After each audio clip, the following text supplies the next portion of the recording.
माऊली ज्ञानेश्वर श्रेष्ठात श्रेष्ठ आध्यात्मिक व्यक्तिमत्व जे साक्षात ईश्वर झाला.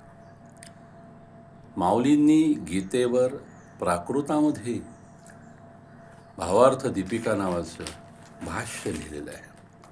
सर्वांना अध्यात्म सुलभ व्हावं, प्राप्त व्हावं, सर्वांना ईश भेटावा या एकाच भावनेनं माऊलींनी हे केलेलं आहे.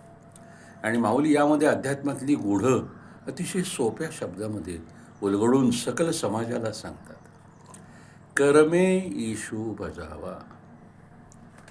जेही काही कर्म जन्मगत असेल, कर्मगत असेल, आपण व्यवसाय म्हणून स्वीकारलेला असेल, ते कर्म ईशपूजा म्हणूनच करणे, संपूर्ण समर्पित भावनेनंच करणे, तन मन धन ओतूनच करणे, आणि ते सुद्धा कर्म केलं आणि सर्व कर्म हे ईश्वरार्पण केलं, या भावनेनं केलं तर ती फार मोठी उपासना होते, ती फार मोठी साधना होते.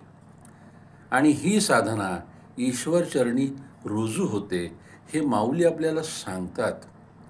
आपण त्यातलं लक्षात कितपत घेतो?